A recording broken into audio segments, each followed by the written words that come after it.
Ito ang Subscribers Hilakbot Stories. Tama po, at ngayong linggo, ang pinakahuling linggo ba ito ng June? O tama, June 28 kung sakaling napapakinggan ninyo. Ito, Tate as Life na naman ng ating subscriber si Lakbot Stories. 3 kwento, tulad na lamang din po ng ating mga ginagawa dito. 3 kwento ang itatampok natin sa SHS for tonight. Ikaw man ay nasa loob o labas ng Pilipinas, silent, o kaya naman makulit ka dyan sa ating live chat, o kaya na mga nagpaparamdam dyan sa comment section, o kaya team replay, o kaya sa premiere ninyo pinapanood, mga channel members, regular listeners, welcome po sa channel at welcome sa isa na namang episode nitong kwentuhan nating ito. Gagawin nating as raw as possible lahat ng ating mga mapapakinggan mula kina Rai Rai, si James at si Carl. Kung nyo makikita, ayan, hina-highlight na natin. Umpisahan natin sa kwento ni Rai Rai. Magandang gabi daw sa ating lahat at lalong-lalo na sa bumubuo ng HTV. Just call me Rai Rai. At pangalawang send na daw po niya ito dahil yung una ay sa Facebook daw niya ipinadala. So 3 story meron siya, pero itong isang kwento lang muna, yung first story submission niya o sinubmit niyang first story, yun muna ang pagtutuunan natin ng pansin. At itong mga experiences na ito ay galing daw sa kanyang mama. Pagpasensyaan nyo na lang, sabi niya dito, kung hindi daw pasado ang kanyang writing skills, sabi niya. First story ay naganap noong si Mama ay nagtatrabaho pa daw po bilang isang ticket seller sa sinihan sa gawing Ortigas, sabi niya dito. So ang nangyari daw kasi, naka-duty daw si Mama niya hanggang sa nakaramdam nga ng pagkaihi, kaya pumunta na at the same time yung kanyang mama para ibigay o i-remit sa Treasury Office yung napagbentahan nila ng buong maghapon sa sinihan. Tapos bumalik siya sa sinihan para mag-CR. May guard pa nga po daw si Red sa labas ng sinihan na tinanong ni Mama kung ilan pa ang nanonood nung oras na iyon. Sagot naman daw sa kanya nung guard ay 5 na lang. So pumasok na si Mama sa CR ng sinihan. Just in case baka alam na ninyo kung saan patutungo tong kwento niya, nagkakamali po kayo. So ito na. Pakinggan nyo kasi hanggang pinakadulo. Sabi niya dito sa loob daw ng CR ay meron kasing 5 cubicle at mahaba daw yung salamin. So tumayo si Mama sa harap ng salamin at kapag naroroon ka daw, makikita mo yung reflection nung 5 cubicle sa likod. Partially open yung 4 habang yung ikalima ay yung samantala naman yung isa na nakatapat sa likod ni Mama ay fully open daw. Makikita at malalaman mo talaga na walang tao sa 5 cubicle na iyon. So nag-ayos na nga si Mama ng sarili niya sa harap ng salamin hanggang sa mapansin niya sa pamamagitan ng salamin na may babaeng nakaupo doon sa likod na cubicle, which is ito nga yung naka-fully open daw yung door. Nakayuko yung babae habang nakaupo sa toilet bowl. Hindi daw makita nung mama niya yung itsura o kahit man lang yung hilat siya ng mukha ng babae, dahil nga yung buhok ay nakatakip daw doon sa itsura nun o sa kanyang buong muka. Hanggang balikat daw ang haba ng buhok at nakaputi. Nagtaka tuloy si Mama. Bakit hindi man lang daw sinara nung babaeng iyon yung pinto ng cubicle? So nilingon ni Mama itong babaeng ito, pero pagtingin daw niya ay wala namang tao sa cubicle na iyon. Pero nang lumingon ulit daw siya sa salamin, naroroon pa rin ang babae sa parehong posisyon. Hindi daw talaga gumagalaw. Kaya nilingon ulit ni Mama yung cubicle, tas wala na naman daw siyang nakita sa loob. Kinabahan na daw si Mama.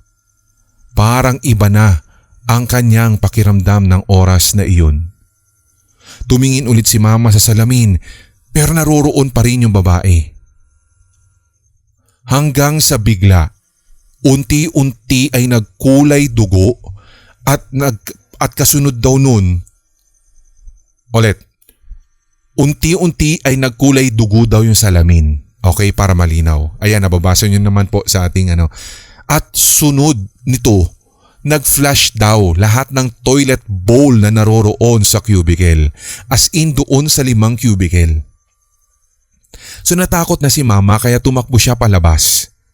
Nakita siya nung guard na kausap ni mama kanina at nagtanong tuloy yung guard kung anong nangyari daw kay mama.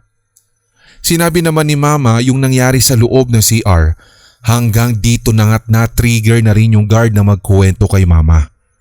Kasi itong guard na ito ay matagal na daw po palang nagtatrabaho sa mall at ang sabi niya, may babae daw kasi na ginahasa at pinukpok pa ang ulo.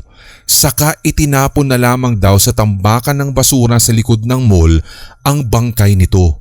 At kung paano na-diskubre ang bangkay dahil daw nakalabas pa ang 2 mga paa nito. May isa naman daw na babae din na pinatay at itinago ang katawan sa bodega ng mall. Sabi ng guard, baka isa daw sa mga babaeng iyon ang nagparamdam kay mama. So sabi niya, ayan lang po si Red at kapag nagka-time daw ulit siya ay magta-type din ulit daw siya, magsisend at maraming salamat. Huwag niyong ititigil ang TSHS kasi favorite ko po iyon at lagi ko po kayong pinakikinggan. Kahit daw nasa work, sabi niya dito, pala decision ka sa huwag itigil ang TSHS ha. Maraming salamat, God bless. Ayan, so bago po itong mga shoutout, kala nyo siguro yung kwento niya is pupunta doon sa parang, ano ba yun, yung parang, yung sa ano ba tawag doon? Basta yung mall dyan sa may dati, sa may Alabang, di ba? Kala nyo ganun siguro yung tutunguhin nitong kwento ni kanina ni Ray Ray, no? Kaya sabi ko na kasi yung kanina nagtanong tungkol dun sa parang kung ilan na lang nanonood, akala ko parang merong ako din kanina nung una pagkabasa ko. But anyway, patiktik na muna natin itong mga sumusunod. Ayan si J. Javier Garbo, maraming salamat kasi nakikita ko rin ito, sabi niya pa-tik-tik daw since 2020 loyal listener please sabi niya dito baka magka-pandemic. Uy, wag naman, Diyos ko magka-pandemic daw ulit, sabi niya wag ka namang ganyan masama humiling ng ganyan, be careful, wag naman kasi naranasan na natin yan. Diyos ko, ang hirap ng buhay. Tsaka sa lagay ng sitwasyon ng ating gobyerno ngayon, Diyos ko, napakahirap. Magkaka-pandemic pa. Anyway, baka lahat na tayo mamatay. Biro lang. Anyway, ito naman si Aika Denise, Philippines 24. Sabi niya dito, patiktik din muna si Malu 28, si Jose Gagarin. Ito si Jerry Martinez, lagi natin alam ko tumututok palagi to. Si Mars Bondok, si Yumisa Badukia 4755 at si Ella Joe Tadeo na 2942. Kasi yung handle ng YouTube kasi ito ni-require kasi ito kaya may mga numbers.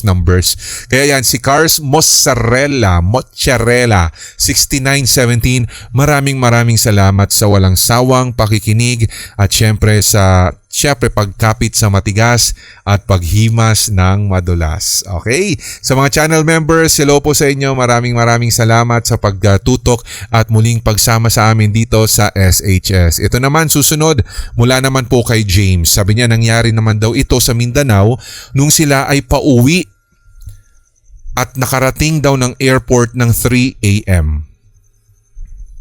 So sarado daw yung pintuan ng airport kaya sa labas daw sila nag-intay ng kanyang mama at papa.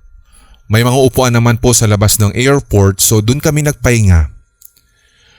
Pagkaupo ko, tumitingin-tingin ako sa paligid kasi feel ko talaga ay may nakatingin sa akin at hindi ako nagkakamali dahil meron pong taong nakatayo sa may pintuan ng airport. Made of glass po kasi yung pintuan. At imposible naman din na kung yun ay guard, halos 30 minutes siyang nakatayo doon. So sa pagod ko ay umidlip na lamang ako hanggang sa mag-umaga na pero magpasa hanggang ngayon, Sir Red, ay natatandaan ko pa rin ang pangyayaring iyon, sabi niya dito. Ito naman si James, parang alam mo yung parang makasubmit lang. Hindi, meron lang James ha. Peace. Ito sabi naman, pangalawang experience, talagang pumangalawa ka pa ha. Sige, tingnan lang muna natin to ha. Imposible yun, paano sarado yung pintuan ng airport? Sana pinangalanan mo kung saang airport ito at kung kailan siya nangyari. Pwede bang ganon? Yung magsasara yung airport? Kahit local airport, alam ko dapat bukas yun eh. Diba? But anyway, sabi niya, pangalawang experience ko naman ay nangyari sa bahay dahil nagising po ako ng isang 2:30 ng madaling araw. Ang sakit po kasi ng ngipin ko that time. Ginising ko muna si mama, tapos sinabi ko na magsisipilyo muna ako kaya pumunta ako ng CR. Laking gulat ko na lamang, Sir Red, nang may bumulong po sa aking tenga at ang sabi ay, "Tulong!" Akala ko nga'y pinagtitripan po ako ng kung kahit sino, pero pagtingin ko sa likod ay wala pong tao. Dali-dali na akong pumasok ulit sa kwarto at kwento ko kina mama ang nangyari sa akin. Tapos sabi pa niya sa akin, sana po ay nakita niyo po itong kwento ko, sabi niya. Sisihin niyo sina Admin Bea, Admin Clay at saka si Admin 13. Sila po ang tumatanggap ng ating kwento ngayon. Maraming salamat. Pero sige, puntahan natin yung sinasabi dito ng ating second sender. Medyo skeptic ako doon sa airport na sarado. Kung meron man kayo, kasi hindi ko pa na-experience yung ganun eh. Yung parang paano naging sarado yung pinto. Kayo ba naka-experience na kayong ganun? Yung parang sarado daw yung airport kaya doon na lang kayo sa labas airport o baka lang to, baka bus terminal, something like that, no? Pero magkagayon man kasi si pa rin naman na naka-experience, so hayaan na lang natin sa kanya bilang respect sa kanyang istorya. Tapos sa kanyang ikalawang kwento, buti na lang nakakita o kaya nakarinig ka ng salitang tulong, yung ganon, di ba? Lalong humihingi ng tulong, tas ang lapit-lapit sa tenga mo yung mga tinig. Buti na lang, alam mo kung bakit? Kasi kung hindi ka makakarinig, makakaramdam ka pa rin ng sakit ng ngipin eh. Effective din pala yung mga paranormal entities, kaya mga mga creepy creatures sa pantanggal ng sakit ng ipin. Anyway, maraming salamat. Ito naman, itago na lang daw natin siya sa pangalang Carl. Narito na tayo sa ikatlong kwento at story number 3 na tayo. Sa lahat po ng mga kapapasok pa lamang, kinig lamang po at maraming salamat. At masanay na kayo, ganito po ang kwentuhan natin sa SHS. So si Carl, ganito ang nangyari. Pumasok ako sa eskwelahan ng maaga. Binati ko yung guard sa pinto o dun po daw sa gate ng school namin. Pumunta ako sa klase ko at umupo lang ako. Pero nagtataka ako dahil wala pa po yung mga kaklase ko. About 20 minutes later, may pumasok po na isang guro at ang sabi pa niya sa akin, "Uy, nasan yung mga kaklase mo? Di ba dapat meron na rin kayong guro dito?" Sinabi ko na, Ginang Kristal, hindi ko po alam eh.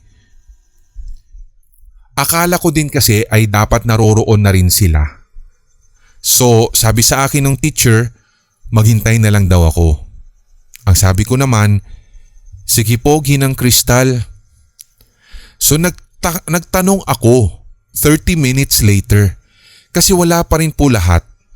Lumabas ako ng klase namin at tiningnan ko pa yung pasilyo ng aming school. Walang ingay. Yung ingay lang sa eskwelahan namin ay yung mga ibon at kuliglig. So bumaba ako at tumungo sa pinto ng eskwela namin, pero nakita kong wala na rin dun yung mga guard.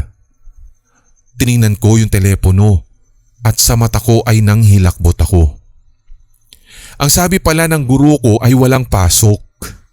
May trangkaso daw siya, so nag-absent siya. Lahat ng guro ay nag-absent. So ibig sabihin ay multo yung mga nakita ko na tao. Wala pang ang 1 minuto ay nakarinig ako ng iyak ng isang bata.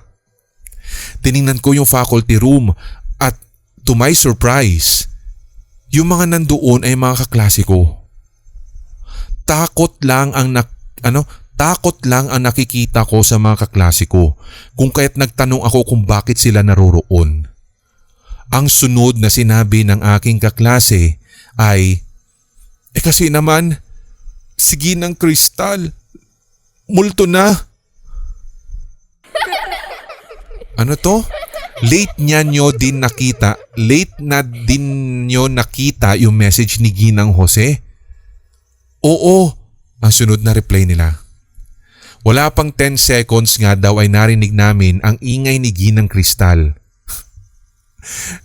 James, saan pupunta tong kwento mo ha? Kasi sabi niya, multo na pala siya. At saka hindi pala yun si Ginang Kristal. So tumakbo ako kasama ang mga kaklase ko. Pero wala si Mary. Nasa toilet pa siya. Batuin kita ng mic dyan. Batuin. Hindi ko alam sandali. Sabi niya dito, nagtago siya doon sa CR pero too late na. Nandoon na si Ginang Kristal sa toilet. Tas wala na si Mary. Tumakbo kami sa bawat isa't isang bahay. Sinarado na yung eskwelahan na iyon at naiwan yung memory na iyon sa bawat isa naming isipan. Nakikita nyo ha, kung ano yung binabasa ko. Sabi ko sa inyo, as is din talaga binabasa ko. Gusto ko, sabi ko sa SHS, tamang kwentuhan lang, ako yung magbibida ng kwento o experience ng ibang mga senders natin. And gusto ko yung parang naka-Indian seat pa tayo, tas nakapalibot kayo, nakikinig sa akin. Ganun ang setup ng SHS. So, medyo itong si James, itong third story natin, hindi ko maarok kung saan papunta yung kwento niya. Tapos, parang multo na si Ginang Kristal, walang pasok. Walang pasok, sabi niya ganon. Di ba? James, are you crazy?